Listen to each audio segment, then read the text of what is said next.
The year is 1993. You just got the, not so new at this point, Super Nintendo. A console with so many new experiences to be had.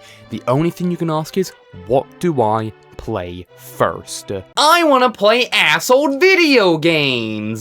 Super Mario All-Stars. This is one, if not the most iconic game collection of all time. Move out the way, Casino Challenge. Uno.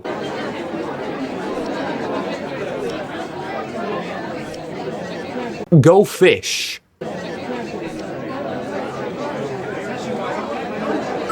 One up the top. Basket. Tough luck. Ah, damn it.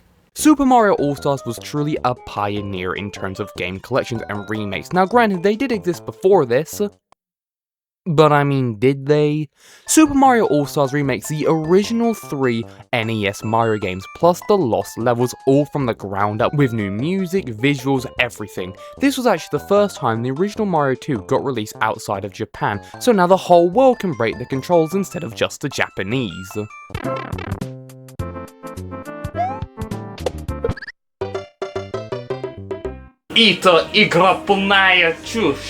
And later, they even re-released a collection with Super Mario World included, and they went in and did some changes, mainly making Luigi more than just a Mario reskin. This collection is phenomenal, and is a no-brainer in anyone's collection. So with that out the way, who wants to start World War III?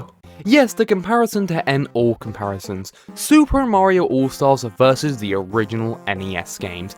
Now I know, yes, technically these versions are superior in basically every way throughout the additions I already mentioned, plus the ability to save your games now, which is a godsend for Mario 3.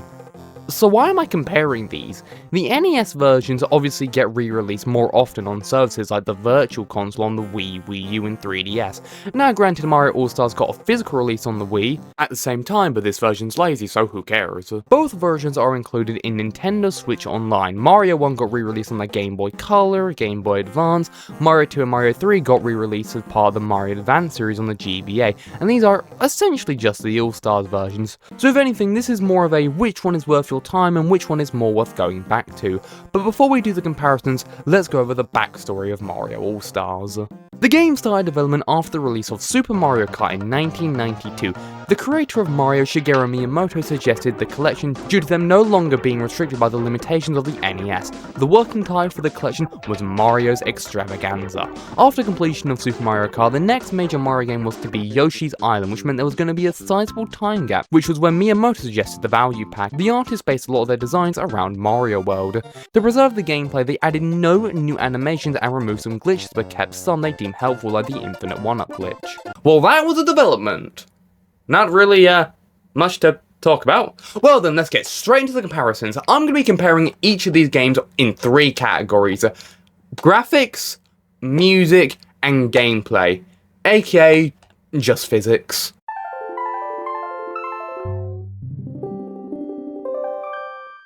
Let's start with the game that started it all. 3 games after it started. Also, the reason I'm combining these two is because, well, look at them side by side, then look at the All-Stars version. The original Super Mario Bros. Is a stone-cold classic. This game you can't really go wrong with, but it's showing its age more and more each year. How well does the All-Stars version fix it? I mean, kinda. Let's start with the graphics, the big change. I mean, they're better, but I don't really like certain sprites. Mario sprites basically just ripped out of Mario 3, and I'm gonna be honest, I never really liked Mario 3's design for Big Mario all that much. It just looks kinda weird. Also, Wario's overalls red with a blue shirt, I thought we had this design sorted by now. Mario 2 and Mario 3 got this right, so I don't know why Mario 1 couldn't. Although they didn't add any new sprites when running and jumping around levels, they did add an addition of Mario giving a peace sign when he goes down a pipe or beats a level. This peace sign giving seemed to be a staple of 90s Mario, as he does it in Mario 64 when he gets a Power Star, but I think I found the most useless new addition.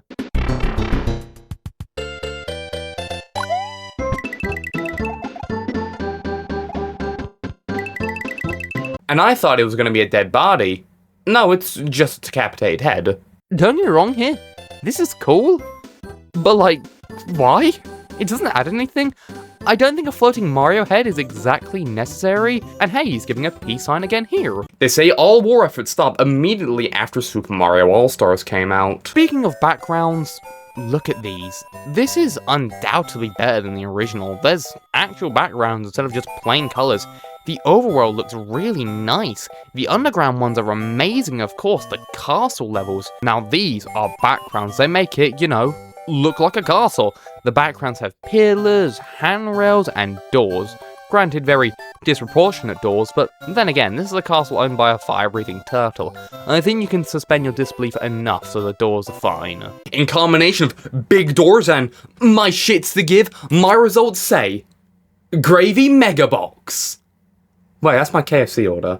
There's also portraits of Bowser, and they look amazing. You could literally put one of these up in your house. Before each and every level, you have this small little screen, clearly doing what Mario 2 did before its level, so graphically, Mario All-Stars is objectively better. Now, while I personally prefer the original, that's more likely nostalgia speaking, so 1 point to the All-Stars version. That's enough eye candy. What about ear candy? Look man, I can't get it to go down! Now, music is a very subjective taste. Of course, everyone has their favourite musicians. Everyone has their favourite Drake song. Except me! So let me just get this out of the way. I prefer the originals. It's not even a debate for me. The All-Stars tracks aren't bad, they're very good, and they do really well at taking these 8-bit tracks and making them sound something you'd hear in Mario World. There's even some new tracks in the bonus section. It's a really nice track and gives us SimCity vibes.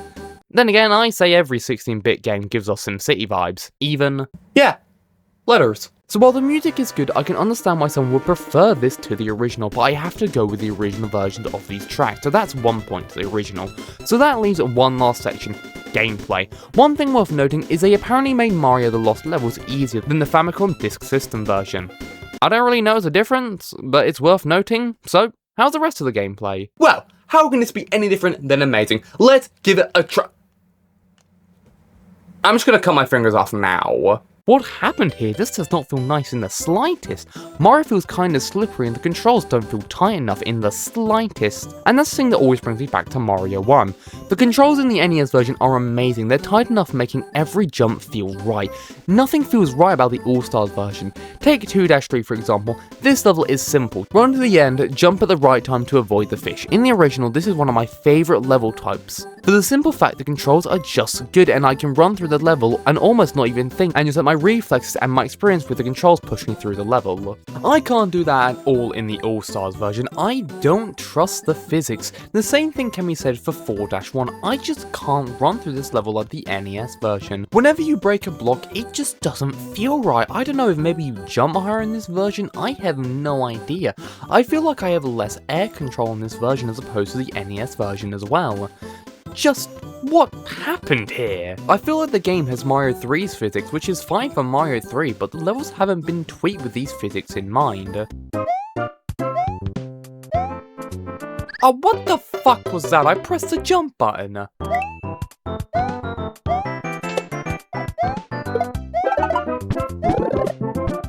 Oh, come on, get up there. What the shit is this? Finally. Oh, ain't that the most beautiful thing you've ever seen? If you were blind. Look, this is tolerable, but the original is so much better. So, that's another point to the original, meaning that the original Mario 1 and Lost Levels are better than the All-Stars version.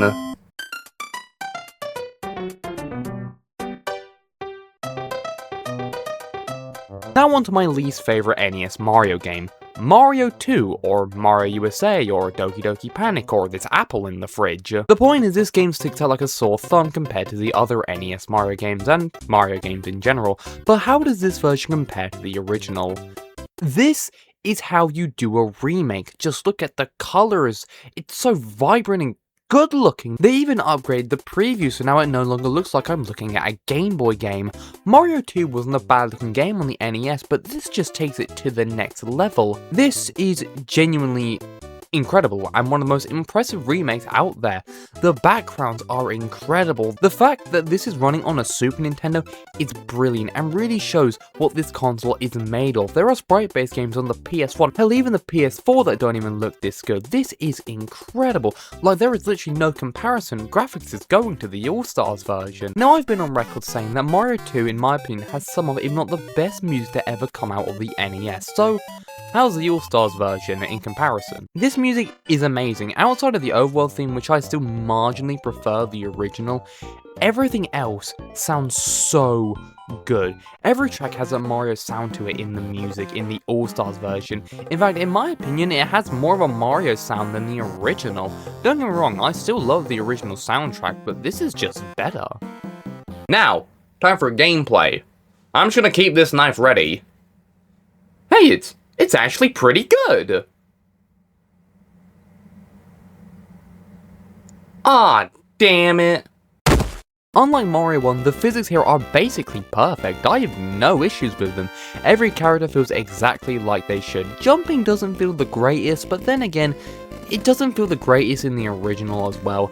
Physics-wise, this version is just perfect. So gameplay-wise, this should be a tie, but this version still has one more trick up its sleeve. Before going into each level in Mario 2, you can pick your character, and this is one of the most unique things compared to every other Mario game, with the only other mainline Mario game I can think doing this being Super Mario 3D World. This is such a cool feature, as it lets you decide how you want to tackle this level. Like, I feel like tackling this level as Colonel Sanders. One annoying thing though was how in the original NES version, when you died you couldn't swap characters. This was annoying, as how would you know what character is best for what level? Well, now you can pick what character you want after dying, even if you had hit a checkpoint in the level. This is such a good addition and gets rid of one of the biggest issues with this game. This version is undeniably the better version of Mario 2. Gameplay goes to All-Stars. So it's 2 for the original and 1 for All-Stars. Let's see if Mario 3 can turn this into a tie.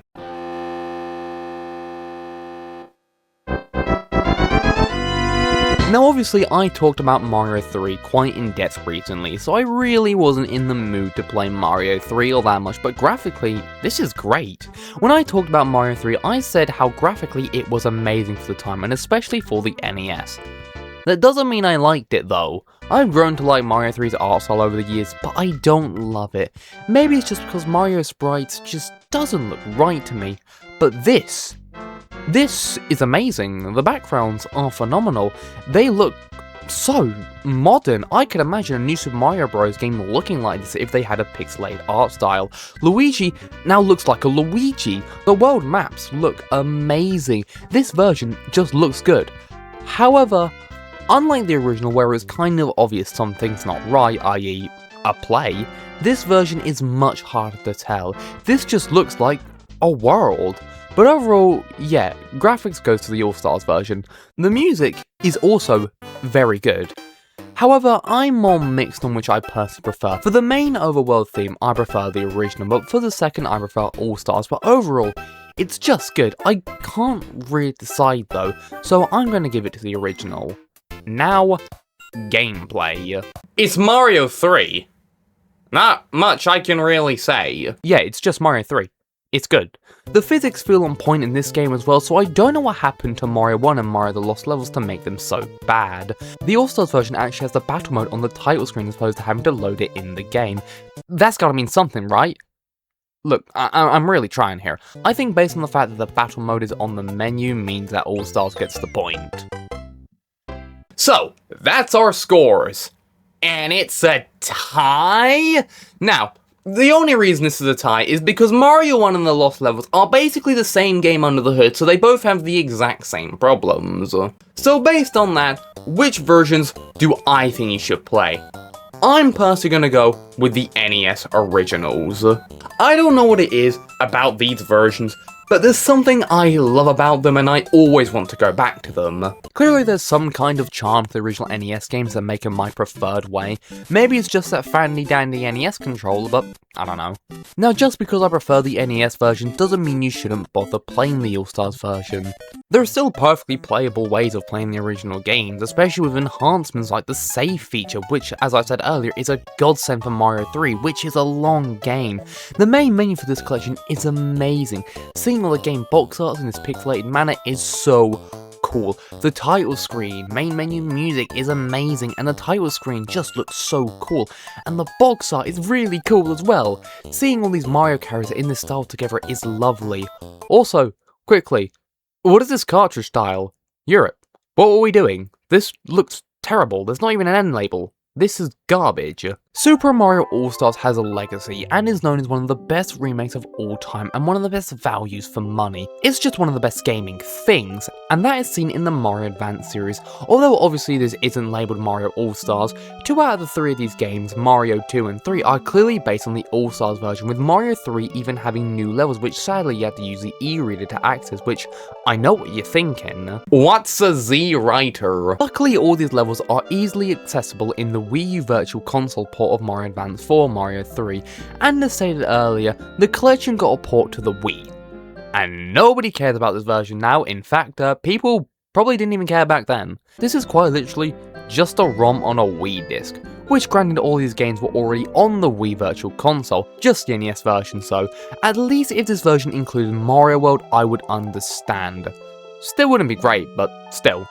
They couldn't even be bothered to change the UI, it still shows the SNES controller. Honestly, I'm surprised they didn't recreate the games in the new Super Mario Bros. Engine, which, looking back at it now, I'm happy they didn't because this art style is so generic now, but I'm still surprised. Super Mario All-Stars is one of the best remakes and compilations of all time, and it deserves to be celebrated as it's so cool and such a fun little game. Now even though I prefer the NES originals, that doesn't mean you should at least give this game a try, and luckily Nintendo is more open to re-releasing this game on services like Nintendo Switch Online. So, Super Mario All-Stars is amazing. What next? Wait a minute.